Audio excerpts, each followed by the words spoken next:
Bismillahirrahmanirrahim. Assalamu alaikum wa rahmatullahi wa barakatuh. Welcome to Iqra First Boys College.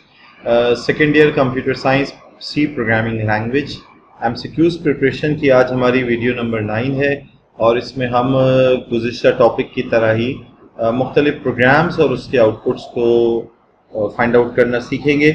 और ये programmes जो हैं conditional statement से related हैं। इसमें रिलेशनल ऑपरेटर या यूँ कह लें इफ़ एल्स के अंदर जब कंडीशन लगाई जाती है तो रिलेशनल ऑपरेटर भी यूज़ होता है और इसी तरीके से इसके अंदर लॉजिकल ऑपरेटर भी यूज़ होते हैं।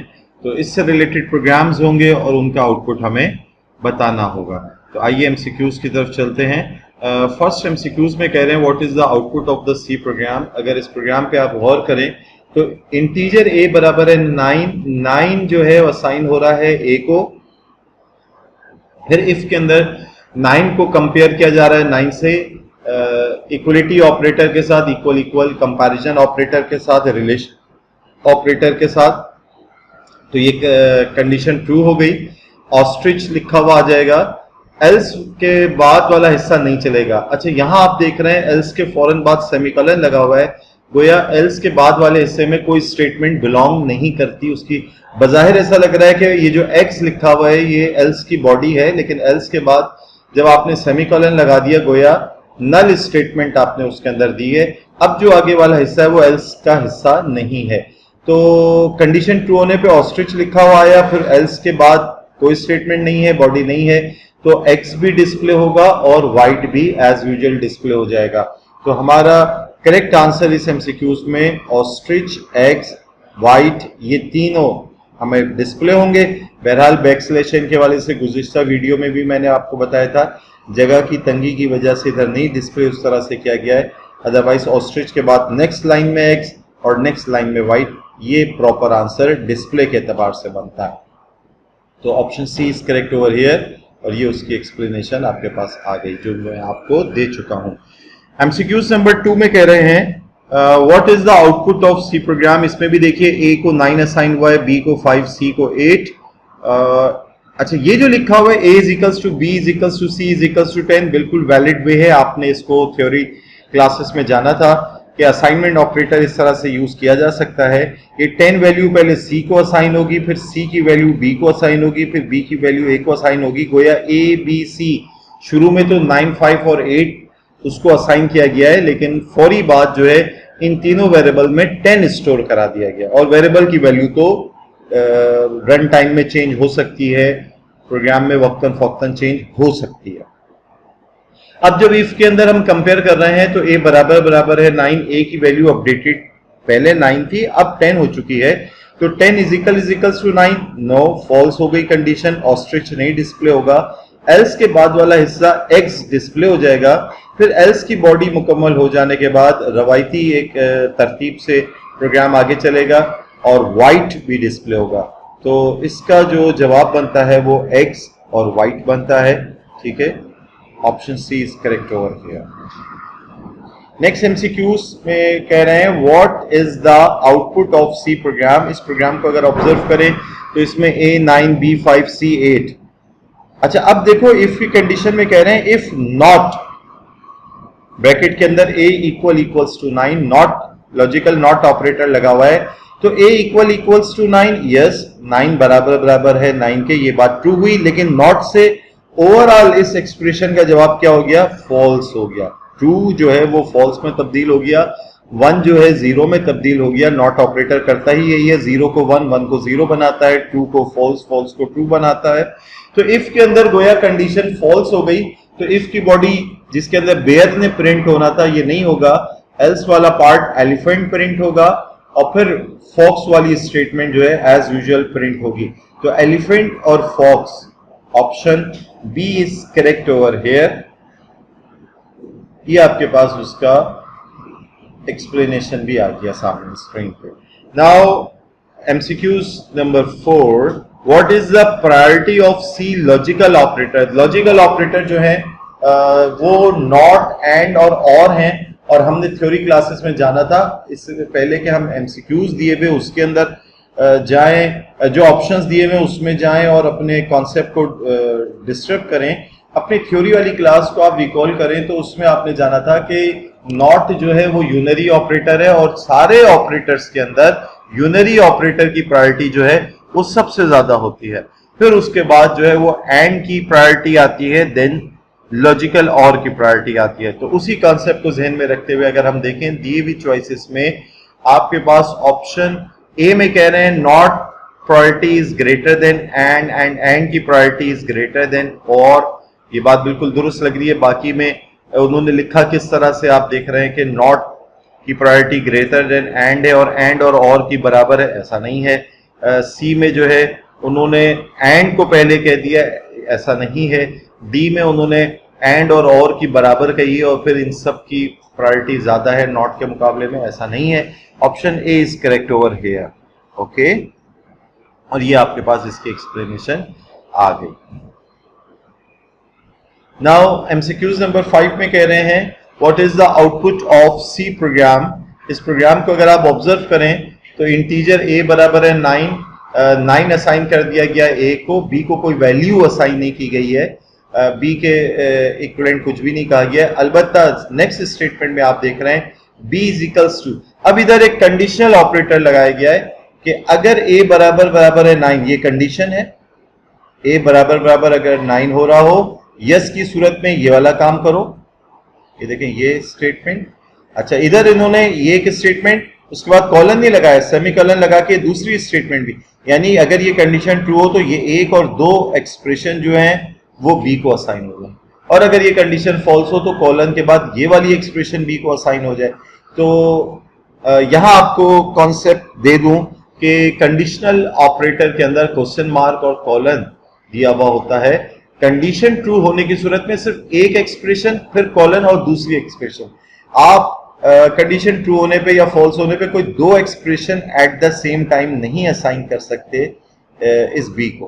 तो ये एक सिंटेक्स एरर है, रूल की खिलाफ वर्जी है, लिहाजा हम इस गहराई में जाएंगे ही नहीं कि आउटपुट क्या होगा। ना कैट, ना डॉग, ना फॉक्स, कुछ भी डिस्प्ले नहीं होगा।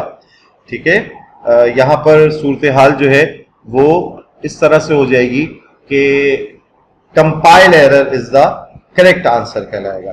तो option D is correct over here, और यहाँ पे उसकी एक्सप्लेनेशन आपके पास आ गई है कि आप जो है more than one statement inside expression 1 या एक्सप्रेशन 2 जो है टर्नरी ऑपरेटर में यूज नहीं कर सकते।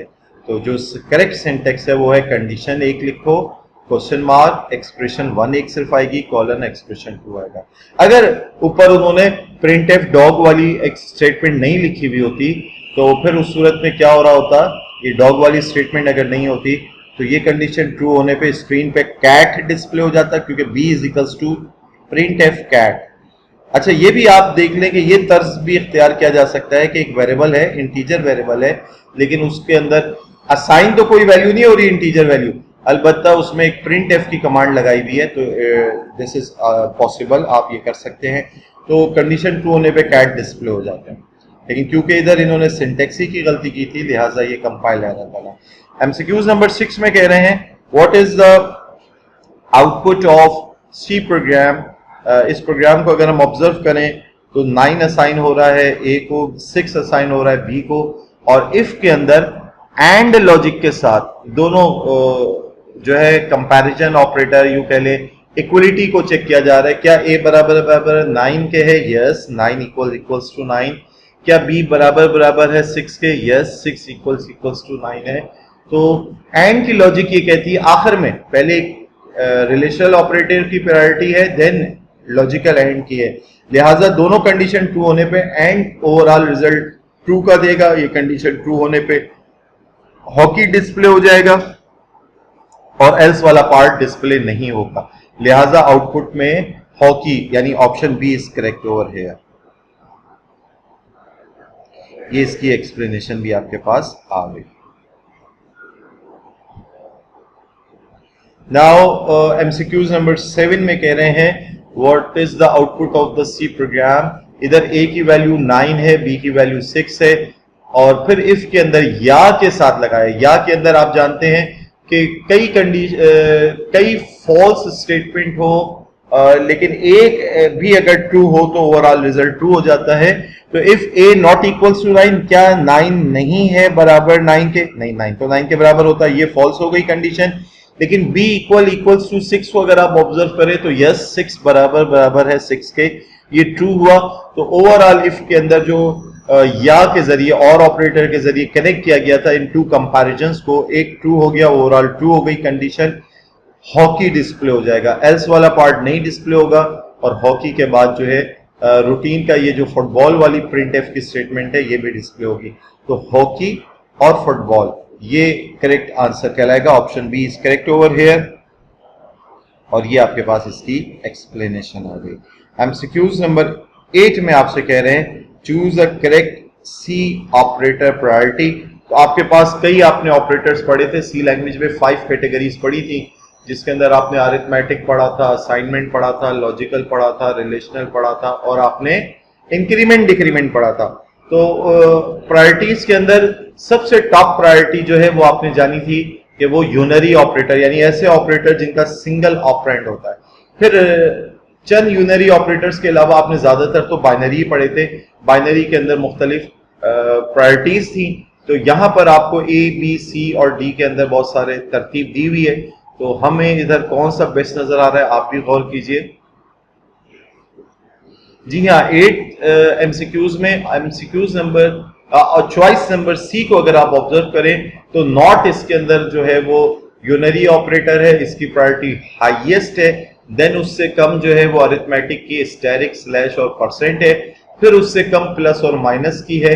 फिर उससे कम जो है relational operator less than equals to, greater equals to है। फिर उससे कम जो है वो इक्वल और नॉट इक्वल है। देन उससे कम एंड आता है और सबसे आखिर में लॉजिकल और आया। और सबसे लीस्ट प्रायोरिटी जो है वो असाइनमेंट ऑपरेटर इक्वल की है। ये सबसे आखिर में इवैल्यूएट होता है। तो ए, बी, सी, डी में सी जो है सबसे अच्छी बेस्ट चॉइस और बेस्ट तरतीब से दिया हुआ है, ये आपको सिलेक्ट कर लेना है। और इसके अलावा आपको ये एक्सप्लेनेशन में ये वजाहत दी हुई है, ठीक है। नाउ एमसीक्यूज नंबर 9 में आपसे कहते हैं इस प्रोग्राम का आउटपुट बताइए। तो इंटीजर ए बराबर है 5 असाइन हुआ ए को, 8 असाइन हुआ बी को। इफ की कंडीशन में एंड के साथ दो बातें लिखी हुई हैं। 5 क्या बराबर है 5 के? कंपैरिजन ऑपरेटर इक्वलिटी ऑपरेटर से चेक किया जा रहा है। यस 5 के बराबर है, बात दुरुस्त हो गई, ट्रू हो गई। एंड बी बराबर है 9। जी स्टूडेंट, यहां आपने को याद होगा थ्योरी पढ़ते हुए मैंने आपको इक्वल और इक्वल का फर्क बताया था। इक्वल जो है असाइनमेंट ऑपरेटर है, यहां बी और 9 को कंपेयर नहीं किया जा रहा, यहां 9 बी को असाइन किया जा रहा है। तो वैसे बी की वैल्यू 8 है, 8 बराबर अगर 9 होता तो ये तो फॉल्स हो जाती कंडीशन। लेकिन यहां क्योंकि इक्वलिटी ऑपरेटर के बजाय असाइनमेंट ऑपरेटर लगा हुआ है तो 9 असाइन हुआ बी को, बी की वैल्यू हो गई 9 और 9 जो है वो क्या है? 9 बताइए क्या है? 9 एक नॉन जीरो वैल्यू है तो ये ट्रू समझी जाएगी। तो एंड, लॉजिकल एंड से पहले भी कंडीशन ट्रू है 1 और बाद भी 1 है। तो ऐसी सूरत में क्या हुआ, दोनों ट्रू हो गई और ओवरऑल रिजल्ट ट्रू हो गया। इफ की कंडीशन ट्रू हो गई तो गोरिल्ला गिलास वाली प्रिंटफ की स्टेटमेंट डिस्प्ले होगी। फिर प्रिंटफ %d फॉर्मेट में ए की वैल्यू और बी की वैल्यू प्रिंट कराई जा रही है। ए की वैल्यू क्या है 5 है और बी की जो वैल्यू है वो क्या है, अपडेटेड वैल्यू, अब उसमें 9 स्टोर हो चुकी है। तो 5 और 9, तो गोरिल्ला गिलास 5 8, ऑप्शन सी करेक्ट नहीं है, ऑप्शन डी करेक्ट है। गोरिल्ला गिलास इज इक्वल्स टू 5 स्पेस 9, ये करेक्ट कहलाएगा। ठीक है, ये जहन में रहे कि बी की वैल्यू इज इक्वल्स टू 9 करने पे अपडेटेड 9 हो चुकी, 8 अब नहीं थी। एमसीक्यूज नंबर 10 आज की क्लास का लास्ट एमसीक्यूज डिस्कस करने जा रहे हैं। अब तकरीबन एमसीक्यूज नंबर 9 की तरह ही ये प्रोग्राम है। ए की वैल्यू 5 असाइन हुई, बी के अंदर 8 असाइन हुआ। इफ की कंडीशन के अंदर या लगा हुआ है, या में एक भी कंडीशन ट्रू हो तो बात दुरुस्त समझी जाती है। पहली ही बात ए इज इक्वल्स टू 5 के बराबर है क्या? यस, ये ट्रू हो गया। तो स्टूडेंट जब और लॉजिकल और ऑपरेटर लगा हुआ हो तो और 10 कंडीशंस उसके अंदर मौजूद हों और ट्रू फॉल्स से रिलेटेड बातें हों तो पहली जहां ट्रू बात होगी तो बस वो बाकी को इवेल्युएट ही नहीं करेगा, ओवरऑल ट्रू कर देगा रिजल्ट। ये कंप्यूटर की और इस लॉजिकल ऑपरेटर की एक स्मार्ट इवेल्युएशन का तरीका भी है, फास्ट वे भी है। भाई a इक्वल्स टू 5 ये बात ट्रू हो गई, तो अब बात की भले से फॉल्स भी हो तो वो ये नहीं देखेगा, चेक ही नहीं करेगा, ओवरऑल रिजल्ट ट्रू कर देगा। तो b इक्वल्स टू 9 असाइन होगा ही नहीं। तो ए कंडीशन ट्रू ओवरऑल होने पर गोरिल्ला ग्लास इक्वल्स टू ये डिस्प्ले हो जाएगा, और फिर प्रिंट एफ %d फॉर्मेट में a और b की वैल्यू डिस्प्ले होंगी। तो a की वैल्यू 5 है, जबकि b की वैल्यू 9 अपडेटेड हुई ही नहीं, b की वैल्यू 8 ही चलेगी। तो एमसीक्यूज नंबर 9 में तो गोरिल्ला ग्लास 5 और 9 करेक्ट था, जबकि यहां पर गोरिल्ला ग्लास 5 और 8 करेक्ट समझा जाएगा, और 5 9 वाली बात दुरुस्त नहीं होगी। तो आपने अपने इस कॉन्सेप्ट को थोड़ा सा और स्ट्रॉन्ग कर लेना है, जो मैंने आपको अभी दिया, और इसकी एक्सप्लेनेशन ये आपके पास आ गई कि b इक्वल्स टू 9 जो है इवेल्युएट ही नहीं हुआ, ये असाइनमेंट डन ही नहीं हुई, लिहाजा b इक्वल्स टू 8 ही रहा। जबकि एमसीक्यूज नंबर 9 में b इक्वल्स टू 9 जो है इवेल्युएट हुआ था, क्योंकि एंड लॉजिक के अंदर जितने भी एक्सप्रेशंस हैं वो सब ट्रू होते हैं, तो रिजल्ट ओवरऑल ट्रू होता है।